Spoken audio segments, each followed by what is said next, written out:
গণহত্যা মামলায় শেখ হাসিনা ও কামালের বিরুদ্ধে চতুর্থ দিনের সাক্ষ্য গ্রহণ অক্টোবরের মধ্যে শেষ হতে পারে জানালো প্রসিকিউশন। ডাক্তার নিতাই হত্যা মামলায় গাড়ি চালক সহ 5 জনের মৃত্যুদণ্ড, 4 আসামিকে আমৃত্যু কারাদণ্ড, 1 জনের যাবজ্জীবন। রাজশাহীর ডক্টর ইংলিশ কোচিং এর মালিক অনিন্দু সহ 3 জনের বিরুদ্ধে মামলা, জিজ্ঞাসাবাদের জন্য 7 দিনের রিমান্ডের আবেদন পুলিশের। সপ্তাহের প্রথম কর্মদিবসে সকালে বৃষ্টিতে চরম ভোগান্তিতে কর্মজীবী মানুষ, রাজধানীর বিভিন্ন পয়েন্টে তীব্র যানজট। সিলেটে যৌথ বাহিনীর অভিযানে আরও 11,000 ঘনফুট পাথর উদ্ধার, আটক 4, বিকেলে জেলা প্রশাসকের কাছে তদন্ত প্রতিবেদন দাখিল। গাজা ইসরায়েলি হামলায় আরও 70 জন নিহত, গাজা দখলে হামলা জোরদার, জিম্মি মুক্তির দাবিতে বিক্ষোভে উত্তাল তেল আবিব। এবং প্রিমিয়ার লিগে রাতে মুখোমুখি হচ্ছে ম্যানচেস্টার ইউনাইটেড ও আর্সেনাল, লা লিগায় আতলেতিকো মাদ্রিদের প্রতিপক্ষ এসপানিওল। দেখছিলেন শিরোনাম, সংবাদ দুপুরের সঙ্গে আছে আমি জেসিকা বিদিন। বিস্তারিত। জুলাই আগস্ট আন্দোলনে সংঘটিত মানবতা বিরোধী অপরাধের মামলায় সাবেক প্রধানমন্ত্রী শেখ হাসিনা ও সাবেক স্বরাষ্ট্রমন্ত্রী আসাদুজ্জামান খান কামালের বিরুদ্ধে সাক্ষ্য গ্রহণ অক্টোবরের মধ্যে শেষ হবে বলে জানিয়েছে প্রসিকিউশন। এই মামলার চতুর্থ দিনে সাক্ষ্য গ্রহণ চলছে। এরই মধ্যে 3 জনের সাক্ষ্য নেওয়া হয়েছে, আরও 1 জন সাক্ষ্য দেওয়ার কথা রয়েছে। এ মামলায় আজ সাক্ষ্য দেন জুলাই আন্দোলনে গুলিবিদ্ধ সবজি বিক্রেতা আব্দুস সামাদ, প্রত্যক্ষদর্শী মিজান মিয়া এবং জুলাই আহত নাইম শিকদার। আন্তর্জাতিক অপরাধ ট্রাইব্যুনাল 1-এর বিচারপতি মোহাম্মদ গোলাম মুর্তজা মজুমদারের নেতৃত্বাধীন 2 সদস্যের বিচারিক প্যানেলে চলছে সাক্ষ্য গ্রহণ। এর আগে সকালে মামলার রাজসাক্ষী সাবেক আইজিপি চৌধুরী আব্দুল্লাহ মামুনকে ট্রাইব্যুনালে আনা হয়। এদিকে রামপুরা, মোহাম্মদপুর, যাত্রাবাড়ি সহ 4 মামলায় 15 জন আসামিকে ট্রাইব্যুনালে হাজির করে তদন্ত প্রতিবেদন দাখিলের সময় বাড়িয়েছেন ট্রাইব্যুনাল। প্রসিকিউশনের দায়িত্ব হচ্ছে এটা ওয়াইড স্প্রেড এবং সিস্টেমেটিক যে অপরাধটা সংঘটিত হয়েছে এটা আদালতের সামনে বা ট্রাইব্যুনালের সামনে উপস্থাপন করা। যারা এই ঘটনার জন্য দায়ী সকলের বিচার দাবি করেছে। আগামী মাসের মধ্যে আমরা ম্যাটেরিয়াল উইটনেসগুলা তদন্তকারী কর্মকর্তা ছাড়া অন্যান্য সাক্ষী শেষ করতে পারবো, অথবা খুব বেশি হয়তো পরের মাসের ফার্স্ট উইকে যেতেও পারে। দর্শক, এ বিষয়ে আরো জানাতে ট্রাইব্যুনাল থেকে যুক্ত হচ্ছেন আমাদের সহকর্মী সাবরিনা মজুমদার, যুক্ত হচ্ছে তার সঙ্গে। সাবরিনা, শেখ হাসিনা মামলার সাক্ষ্য গ্রহণের বিষয়ে বিস্তারিত জানান। জেসিকা, যেমনটি আপনি জানেন যে জুলাই আগস্ট গণহত্যার যে মামলা, শেখ হাসিনা, আসাদুজ্জামান খান কামাল এবং সাবেক আইজিপি চৌধুরী আব্দুল্লাহ মামুনের বিরুদ্ধে যে সাক্ষ্য গ্রহণ চলছে সেটাকে কিন্তু আজকে চতুর্থ দিনের সাক্ষ্য গ্রহণ চলছে। এবং সেখানে আজকে প্রথমে যে সাক্ষী দিতে আসেন তিনি হচ্ছেন আব্দুস সামাদ। তিনি একজন সবজি বিক্রেতা। তারই মূলত তার মাথায় আসলে বুলেট লাগে যখন উত্তরাতে ছাত্র জনতার গণ অভ্যুত্থান হয়, তখন হচ্ছে পুলিশের গুলিতে তার মাথার মধ্যে বুলেট লেগে অপরপাশে চলে যায়। এবং তিনি আজকে সাক্ষী দিতে এসেছেন। এবং পরবর্তীতে যে প্রত্যক্ষদর্শী এসেছেন তিনিও হচ্ছে মিজান মিয়া, তিনি একজন ব্যবসায়ী। তিনিও আসলে বলেছেন তিনি কি কি দেখেছেন, আসলে উত্তরাতেই কি কি গণ অভ্যুত্থানের সময় আসলে কি কি দেখতে পেয়েছেন। এবং পরবর্তীতে যিনি আসেন তিনি হচ্ছেন নাইম শিকদার। তিনি হচ্ছেন খুলনাতে যখন গণ অভ্যুত্থান চলাকালীন সময়ে 4 আগস্টে তার ঠিক সামনে আসলে পুলিশ গুলি করে এবং সেটি আসলে তার পুরো শরীরে আসলে প্রায় অনেকগুলো ছোড়াগুলি থাকে। এবং তিনি যেটি বলেছেন যে তিনি কিন্তু গণ অভ্যুত্থান চলাকালীন সময় আসলে সঠিকভাবে চিকিৎসা আসলে পাননি, পরে এখন হচ্ছে তিনি চিকিৎসা নিচ্ছেন। এবং পরবর্তীতে এই 3 জন সাক্ষী আসলে সাবেক প্রধানমন্ত্রী শেখ হাসিনা, আসাদুজ্জামান খান কামাল এবং ওবায়দুল কাদেরকে আসলে এই বিচারের জন্য আসলে দায়ী করেছেন, এই গণ অভ্যুত্থানের জন্য আসলে দায়ী করেছেন। এবং এখানে আমরা প্রসিকিউটরকে আসলে জিজ্ঞেস করি যে আসলে সাক্ষী তো চলছে এবং সাক্ষ্য গ্রহণ তো চলছে, সাক্ষ্য গ্রহণ আসলে কবে নাগাদ আসলে শেষ হতে পারে। এখানে প্রসিকিউটর মিজানুল ইসলাম তিনি জানিয়েছেন যে অক্টোবরের মধ্যেই আসলে তারা আশা করছেন যে শেখ হাসিনার মামলায় অর্থাৎ শেখ হাসিনা আসাদুজ্জামান খান কামালের মামলায় যে সাক্ষ্য গ্রহণ আছে সেটি শেষ হতে পারে, অর্থাৎ ডিসেম্বরের মধ্যেই আসলে কোনো না কোনো আদেশ আসলে ট্রাইব্যুনাল থেকে চলে আসবে বলে তিনি আশা করছেন। এবং সেই সাথে একটু বিষয় জানিয়ে দিতে চাই যে এখানে কিন্তু আসলে চৌধুরী আব্দুল আল মামুনও আসেন এবং চৌধুরী আব্দুল আল মামুনের যে জেরার যে বিষয়, তার যে আইনজীবী তিনি কেন জেরা করছেন এটি কিন্তু আসলে সবাই বলছে, এবং তিনি যেটি জানিয়েছেন যে আসলে পুরোপুরি হচ্ছে প্রসিকিউশন এবং হচ্ছে তার আইনজীবীর আসলে মতামত, এটি সম্পর্কে তিনি আসলে কিছু বলতে পারবেন না। তো একটু পরেই আসলে 2টা নাগাদ একটু পরেই আসলে শুরু হবে চতুর্থ জন যে সাক্ষী দিবেন তার সাক্ষ্য গ্রহণ, এবং এরপরে জেরা চলবে এবং পরবর্তীতে আসলে আরেকটি দিন আসলে নির্ধারণ করে দেওয়া হবে, যেটি হবে 5ম দিনের সাক্ষ্য গ্রহণ। তো এখন পর্যন্ত এই ছিল সর্বশেষ খবর আন্তর্জাতিক অপরাধ ট্রাইব্যুনাল থেকে। জেসিকা। সাবরিন, আপনাকে ধন্যবাদ। দর্শক, আন্তর্জাতিক অপরাধ ট্রাইব্যুনাল থেকে যুক্ত ছিলেন সহকর্মী সাবরিনা মজুমদার। রাজশাহীর কাদিরগঞ্জে যৌথ বাহিনীর অভিযানে গ্রেফতার ডক্টর ইংলিশ কোচিং এর মালিক মুনতাসেরুল আলম অনিন্দ ও তার 2 সহযোগীর বিরুদ্ধে মামলা হয়েছে। রোববার সকালে নগরীর বোয়ালিয়া থানার পুলিশ বাদী হয়ে অস্ত্র, বিস্ফোরক ও মাদকদ্রব্য নিয়ন্ত্রণ আইনে এ মামলা করে। এ মামলায় গ্রেফতার 3 আসামিকে জিজ্ঞাসাবাদের জন্য 7 দিনের রিমান্ড আবেদন করার কথা জানান বোয়ালিয়া মডেল থানার ভারপ্রাপ্ত কর্মকর্তা মোস্তাক আহমেদ। এর আগে শনিবার ভোর থেকে বিকেল পর্যন্ত অভিযান চালিয়ে অনিন্দ ও তার 2 সহযোগীকে গ্রেফতার করে যৌথ বাহিনী। উদ্ধার করা হয় বিপুল পরিমাণ অস্ত্র ও গোলা বারুদ।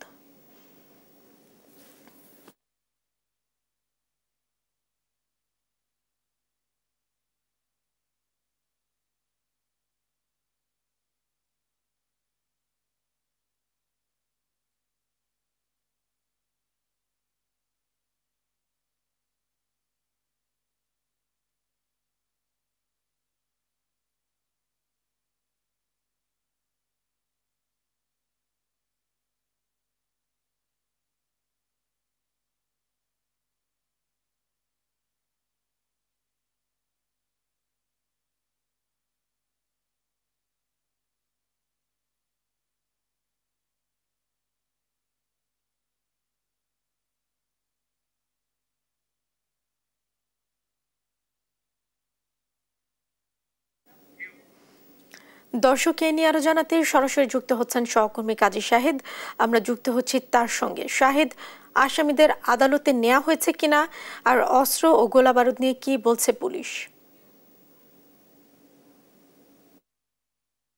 জেসিকা, ইতিমধ্যে আমরা বোয়ালিয়া থানার সামনে দাঁড়িয়ে আছি, যেখান থেকে আসামিদেরকে নেয়ার জন্য আদালতে যে প্রিজন ভ্যান সেটি নিয়ে আসা হয়েছে। আমরা যদি একটু দেখাই যে সকালেই যে মামলার প্রক্রিয়া সেটি শেষ হয়েছে এবং এখন আসামিদেরকে আদালতে নিয়ে যাওয়ার জন্য পুলিশের যে প্রক্রিয়া আনুষ্ঠানিকভাবে সেটি চলছে।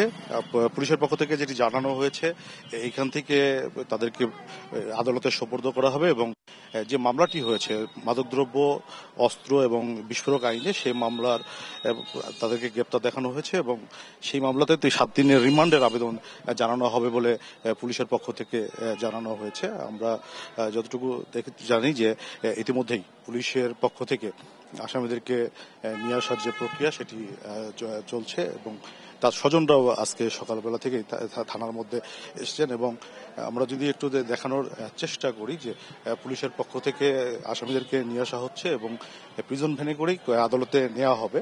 ঠিক দুপুরের পরপরই হয়তো তাদের যে রিমান্ডের শুনানি সেটি হওয়ার কথা আছে। আমরা একটু দেখানোর চেষ্টা করি। এখানে পুলিশের পক্ষ থেকে আসামিদেরকে নেওয়া হচ্ছে, আদালতে নেওয়ার যে প্রক্রিয়া সেটি চলছে।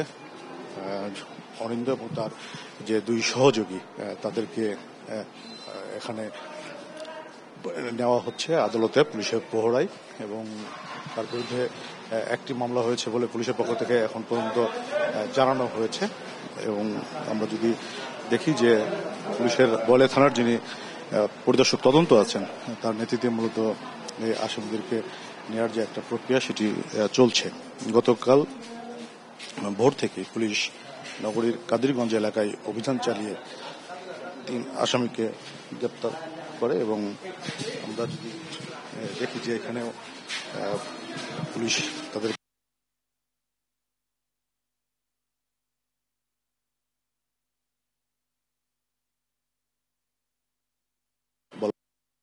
দেখছি পুলিশের পক্ষ থেকে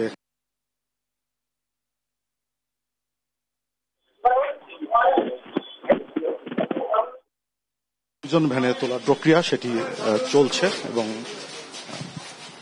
ইতিমধ্যেই আসামিদের থেকে নেওয়া হচ্ছে। আমরা দেখছি যে পুলিশের যে প্রিজন ভ্যান সেখানে তাদেরকে তোলা হচ্ছে। বলিয়া থানা পুলিশের পক্ষ থেকে যেটি জানানো হয়েছে যে মামলায় তাদেরকে রিমান্ডে জিজ্ঞাসাবাদ করা হবে এবং কেন তারা এই বিস্ফোরক এবং অস্ত্রগুলি সংগ্রহ করেছিলেন, সেগুলো কি কাজে তারা ব্যবহার করতেন, এসব কিছুই তার জিজ্ঞাসাবাদের মাধ্যমে পুলিশ জানার চেষ্টা করবে বলে আমাদেরকে জানানো হয়েছে। এবং এখন দেখছি আমরা যে প্রিজন ভ্যানে তোলা হয়েছে, পুলিশের যে প্রিজন ভ্যান সেটিতে করে আদালতে নিয়ে যাওয়া হবে এবং আদালতে সোপর্দের পরে পুলিশের পক্ষ থেকে যে রিমান্ডের আবেদন করা হয়েছে সেটিতে হয়তো শুনানি হবে।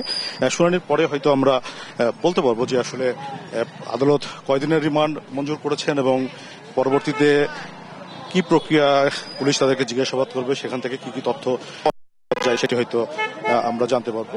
এখন পর্যন্ত যতটুকু আমরা জেনেছি যে গতকাল সেনাবাহিনী এবং যৌথ বাহিনীর যে অভিযানটি ছিল সেই অভিযানের পরে বিপুল পরিমাণ অস্ত্র সহ এই 3 জনকে গ্রেপ্তার করা হয় এবং এই 3 জনকে আজকে একটি মামলায় গ্রেপ্তার দেখিয়ে আদালতে সোপর্দ করা হচ্ছে এবং রিমান্ডের আবেদন জানানো হচ্ছে। তো জেসিকা, এই ছিল রাজশাহী থেকে আমার কাছে সর্বশেষ। ফিরছি স্টুডিওতে। শাহেদ, আপনাকে ধন্যবাদ। দর্শক, রাজশাহী থেকে যুক্ত ছিলেন সহকর্মী কাজী শাহেদ।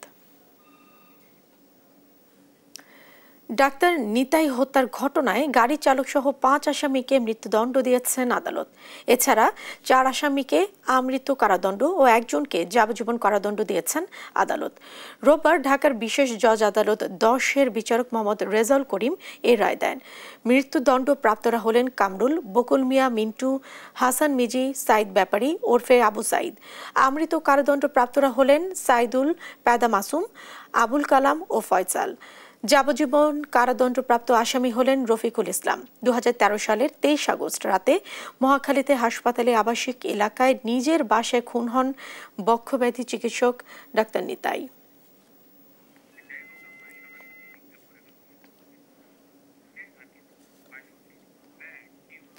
সচিবালয়ে ব্রিফ করছেন পরিবেশ উপদেষ্টা সৈয়দা রিজওয়ানা হাসান। আমরা যুক্ত হচ্ছি সেখানে সরাসরি।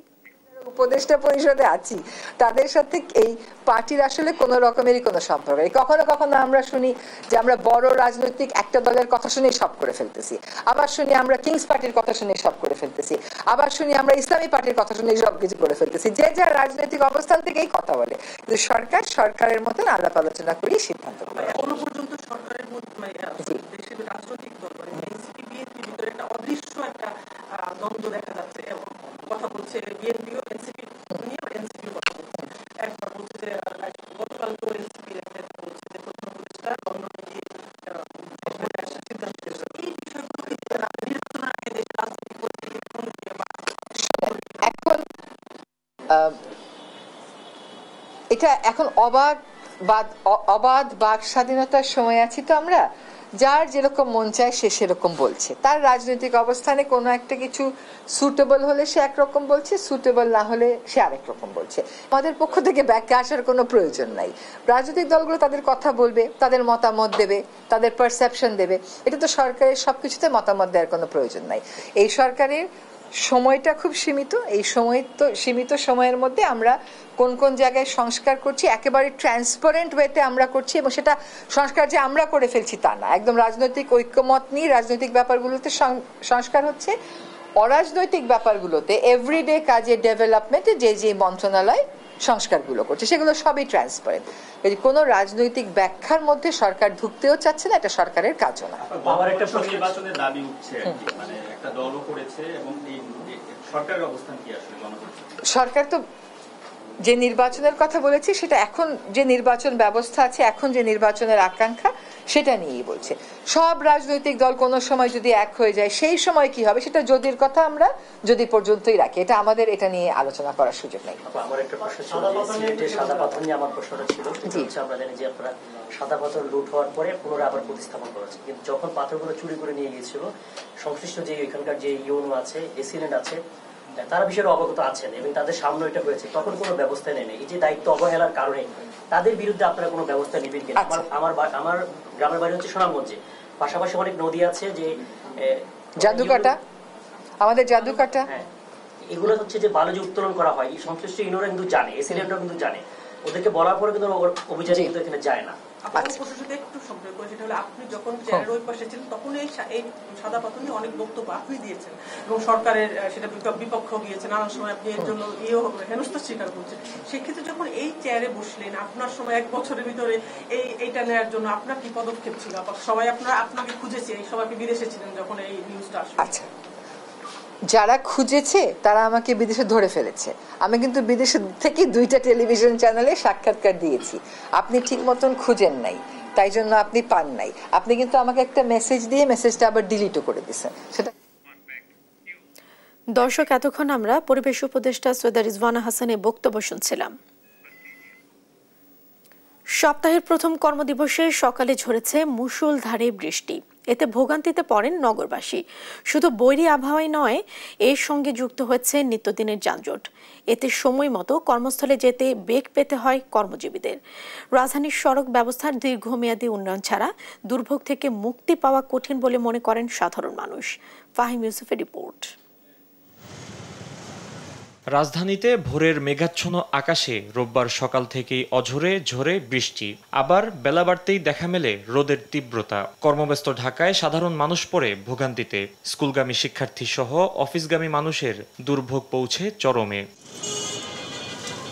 জনদুর্ভোগে বাড়তি মাত্রা যোগ করে রাজধানীর চিরচেনা যানজট। ঘন্টার পর ঘন্টা বসে থেকে সময় মতো পৌঁছাতে পারছেন না নির্দিষ্ট গন্তব্যে। সড়কে দেখা যায় অতিরিক্ত যানবাহনের চাপ, সঙ্গে যোগ হয় উল্টো পথে যান চলাচলের হিড়িক। গণপরিবহন সংকটের কারণে ভোগান্তিতে পড়ছেন অফিসগামী মানুষ। যানজট নিরসনে দ্রুত পদক্ষেপ নেওয়ার দাবি জানান কর্মজীবী মানুষ। প্রত্যেকটা সিগন্যালে অনেক সময় ধরে বাসগুলো আটকে থাকে, আর বৃষ্টি হলে তো দুর্ভোগের শেষ নেই, কারণ গণপরিবহনের সংখ্যাও অনেক কম এবং এত মানুষ। ঢাকা শহরে যারা থাকেন অ্যাকচুয়ালি বসবাসই একটা অযোগ্য হয়ে গেছে যানজটের জন্য। একটু বৃষ্টি হয়, রাস্তা কাটাকাটি হয়, আরও ভয়ঙ্কর অবস্থা হয়ে যায়। আমাদের ধৈর্য নাই।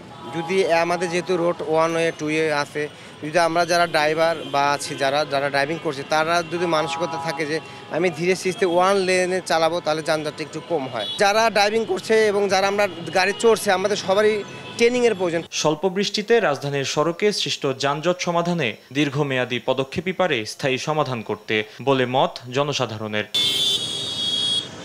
ফাহিম ইউসুফ, দেশ টিভি, ঢাকা। চাঁপাইনবাবগঞ্জে পদ্মা নদীতে 24 ঘন্টার ব্যবধানে পানি কমেছে 17 সেন্টিমিটার। দ্রুতই পরিস্থিতির উন্নতি হবে বলে জানায় চাঁপাইনবাবগঞ্জ পানি উন্নয়ন বোর্ড। এদিকে উজান থেকে নেমে আসা পাহাড়ি ঢল ও টানা বর্ষণে সিরাজগঞ্জের যমুনা নদীর পানি বৃদ্ধি অব্যাহত রয়েছে। তবে পানি উন্নয়ন বোর্ড বলছে আরও 2-1 দিন পানি বাড়ার পরে কমতে পারে যমুনার পানি। সহকর্মীদের তথ্য ছবিতে আরও জানাচ্ছেন আব্দুল্লাহ আল মারুফ। চাঁপাইনবাবগঞ্জে পদ্মার পানি কিছুটা কমলেও চরাঞ্চলের প্রায় 2000 হেক্টর জমির ফসল এখনো তলিয়ে আছে। শিবগঞ্জ ও সদর উপজেলার চরাঞ্চলে পানিবন্দী রয়েছে হাজার হাজার পরিবার। পাঠদান বন্ধ রয়েছে শিক্ষা প্রতিষ্ঠানগুলোতে। গবাদি পশু নিয়ে বিপাকে পড়েছেন গ্রামবাসী। অধিকাংশ টিউবওয়েল ডুবে থাকায় খাবার পানির সংকট দেখা দিয়েছে। দীর্ঘদিন পানিবন্দী থাকায় দেখা দিয়েছে বিভিন্ন রোগবালাই। এদিকে প্রশাসনের পক্ষ থেকে ত্রাণ বিতরণ করা হলেও তা অপ্রতুল বলে মন্তব্য করছেন ভুক্তভোগীরা। বানভাসীদের দাবি দ্রুত পর্যাপ্ত ত্রাণ সুবিধা দেয়া না হলে নেমে আসবে ভয়াবহ বিপর্যয়। এখানে আপনার বাজার টাজার সব আপনার বন্ধ, আপনার বাজার ঘাট কেউ যেতে পারেন না। হাজার হাজার লোক ধরেন যে আপনার সমস্যাতে আপনার পড়ে আছে। বন্যাতে ধান ফসল সব ডুবে গেছে, গরু বাছুর নিয়ে আমরা খুব পরিস্থিতিতে খারাপ আছি।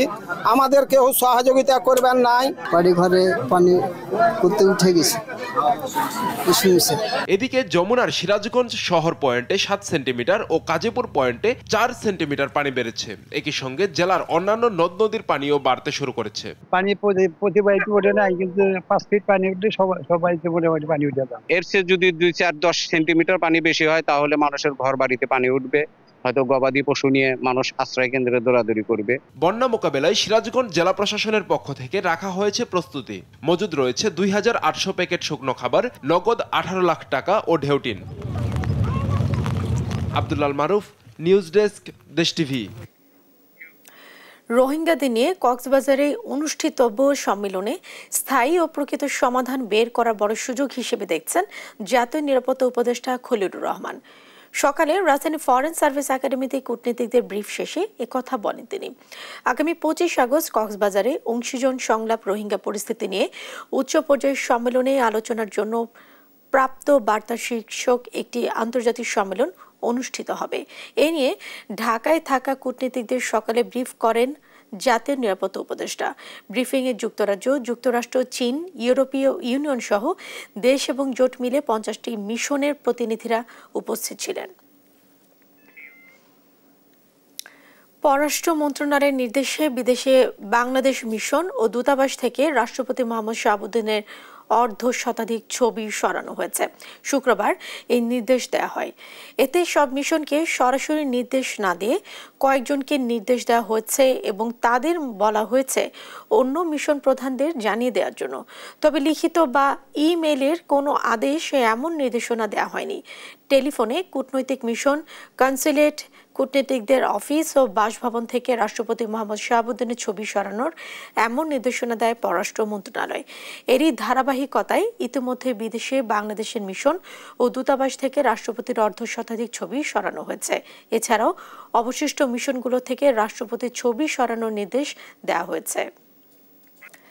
আগামী শিক্ষাবর্ষ থেকে নবম ও দশম শ্রেণীর পাঠ্য তালিকা থেকে ডারউইনের বিবর্তনবাদ তত্ত্ব বাদ দিতে সংশ্লিষ্টদের লিগ্যাল নোটিশ পাঠিয়েছেন এক অভিভাবক।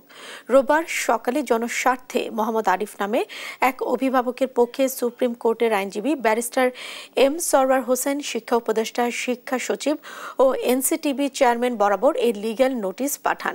তিনি বলেন, ডারউইনের বিবর্তনবাদ তত্ত্ব নিয়ে বিশ্বে অনেক সমালোচনা রয়েছে। ভারত সহ বিভিন্ন দেশে উচ্চশিক্ষায় এটি পড়ানো হলেও মাধ্যমিক পর্যায়ে অন্তর্ভুক্ত নেই। তাই মাধ্যমিক পর্যায়ে পড়ানো হয় কোমলমতি শিক্ষার্থীদের মনে বিরূপ প্রভাব পড়ার আশঙ্কা রয়েছে। জনস্বার্থে advisor ministry of education, secretary ministry of education এবং chairman national curriculum of text board NCTB বরাবর একটা লিগ্যাল নোটিশ পাঠিয়েছি, যাতে আগামী শিক্ষাবর্ষ থেকে মাধ্যমিক লেভেলে এই বিবর্তনবাদ অন্তর্ভুক্ত করা না হয়।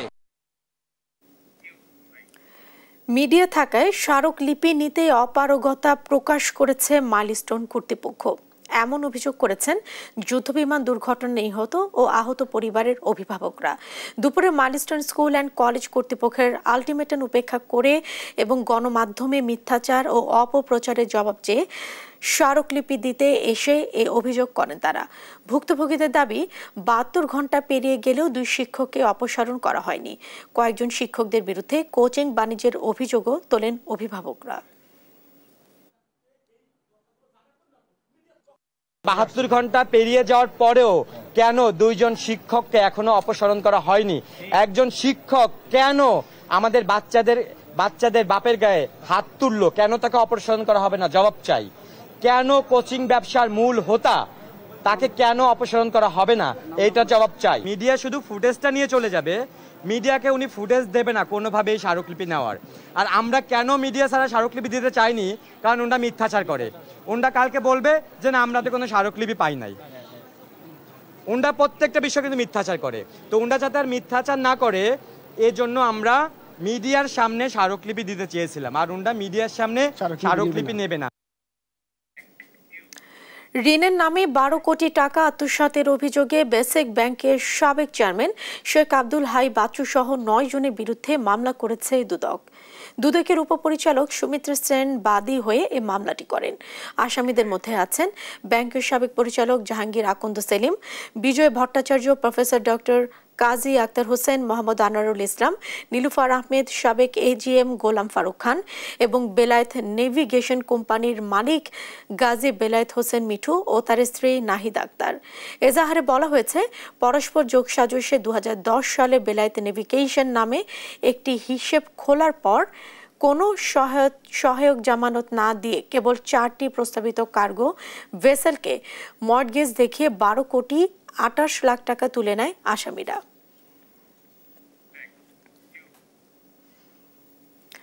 সিলেট সদর উপজেলার শালুটিকর ভাটা এলাকায় মাটি চাপা অবস্থায় অন্তত 11,000 ঘনফুটের বেশি পাথর জব্দ করেছে যৌথ বাহিনী। এ সময় পাথর লুটে জড়িত থাকার অভিযোগে দুজনকে আটক করা হয়। রোববার সকালে নির্বাহী ম্যাজিস্ট্রেট আশিক মাহমুদ কবিরের নেতৃত্বে অভিযানে নামে যৌথ বাহিনী। অভিযানে পুলিশ, র্যাব ও সেনাবাহিনীর সদস্যরা অংশ নেন। এক পর্যায়ে ধোপাগুল সংলগ্ন শালুটিকর ভাটা এলাকায় একটি ক্রাশার মিলের আঙ্গিনায় মাটি চাপা অবস্থায় পাথরের সন্ধান পাওয়া যায়। জব্দ পাথরের পরিমাণ আনুমানিক 11,000 ঘনফুট বলে জানিয়েছেন কর্মকর্তারা। লুট হওয়া পাথর উদ্ধারে যৌথ বাহিনীর অভিযান অব্যাহত থাকবে বলে জানান তারা।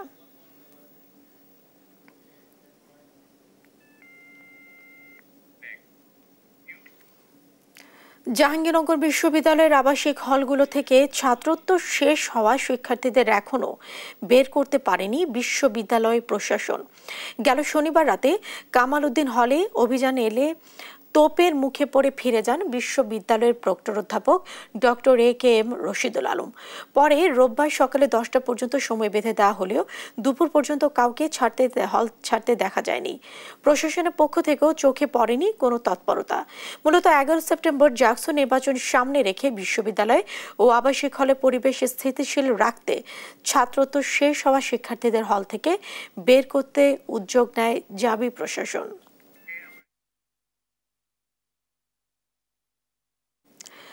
দর্শক, এই নিয়ে আরো জানাতে বিশ্ববিদ্যালয় থেকে সরাসরি যুক্ত হচ্ছেন আমাদের সহকর্মী দেওয়ান ইমন। ইমন, ছাত্রত্ব শেষ হওয়া শিক্ষার্থীরা হল ছাড়ার বিষয়ে কি বলছেন বিশ্ববিদ্যালয় প্রশাসন? সার্বিক পরিস্থিতি আপনি জানান। জেসিকা, আপনি যেমনটি জানেন যে জাহাঙ্গীরনগর বিশ্ববিদ্যালয়ের ছাত্র সংসদ এবং হল সংসদ নির্বাচনের যে দ্বিতীয়বারের মতো তফসিল ঘোষণা করা হয়েছে, সে অনুযায়ী আগামী 11 সেপ্টেম্বর এই ক্যাম্পাসে জাকসু নির্বাচন অনুষ্ঠিত হবে। সে উপলক্ষে কিন্তু এই যে তফসিল অনুযায়ী কিন্তু গতকাল অর্থাৎ 16 আগস্ট পর্যন্ত কিন্তু বিশ্ববিদ্যালয়ে যারা নির্বাচনের দায়িত্বে রয়েছেন তারা কিন্তু একটি সময়সীমা বেঁধে দিয়েছিল। যাদের ছাত্রত্ব শেষ হয়েছে তারা যেন এই সময়টির মধ্যে যেন এই ক্যাম্পাস ছেড়ে দেয়, যেন নির্বাচনটি সুন্দরভাবে পরিচালনার জন্য বা সুষ্ঠুভাবে অনুষ্ঠিত হওয়ার জন্য যেন স্থিতিশীল অবস্থা বিরাজ করে, সে উপলক্ষে কিন্তু যাদের ছাত্রত্ব শেষ তাদেরকে চলে যাওয়ার জন্য একটি নির্দেশনা দেওয়া হয়। তবে যারা সেই তারিখটি না মেনেও যারা না যান সেই উপলক্ষে কিন্তু গতকালকে রাত্রে বিশ্ববিদ্যালয়ের পক্ষ কিন্তু এই যে কামাল উদ্দিন হল যেখানে আমি এখন রয়েছি এই হলে কিন্তু তারা অভিযান পরিচালনা করেন এবং অভিযান বেশ কয়েকটি কক্ষকে পাচ্ছেন যে তারা এইখানে যে তালাগুলো ছিল সেগুলোকে কিন্তু ভেঙে বিশ্ববিদ্যালয়ের প্রশাসন কিন্তু সিলগালা করে দিয়েছে, নতুন করে তারা তালা ঝুলিয়ে দিয়েছে। তবে আমরা দেখেছি যে এই তালা ঝোলানোর পর থেকে কিন্তু যারা 47 এবং 48 ব্যাচে যারা শিক্ষার্থী ছিলেন তারা কিন্তু এই বিশ্ববিদ্যালয় প্রশাসনের বিরুদ্ধে কিন্তু তারা নানা স্লোগান দেন এবং সেই তোপের মুখে কিন্তু বিশ্ববিদ্যালয়ের পক্ষ কিন্তু এখান থেকে চলে যান। এবং এই শিক্ষার্থীরা বলছেন যে 39 এবং 40 ব্যাচে যারা সিনিয়র যারা রয়েছেন তাদেরকে বাদ দিয়ে কেন জুনিয়রদেরকে হল থেকে আগে বের করার জন্য প্রশাসন তৎপরতা চালাচ্ছেন। এই বিষয়ে কিন্তু নানা ধরনের স্লোগান তারা কিন্তু এই যে প্রক্টর সহ যারা এসেছিলেন গতকালকের অভিযানে তাদের বিরুদ্ধে কিন্তু দিতে থাকেন। এরপর থেকে কিন্তু একটি উত্তপ্ত অবস্থা বিরাজ করছে।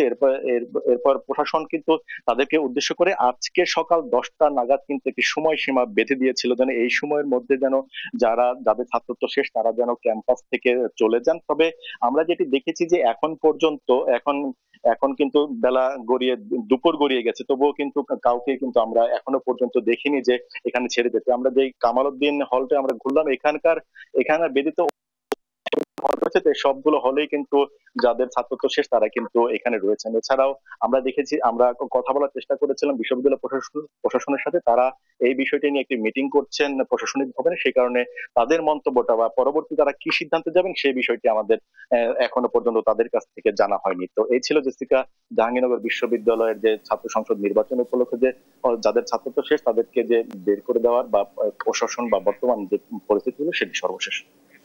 ইমন, ধন্যবাদ আপনাকে। দর্শক, জাহাঙ্গীরনগর বিশ্ববিদ্যালয় থেকে যুক্ত ছিলেন সহকর্মী দেওয়ান ইমন।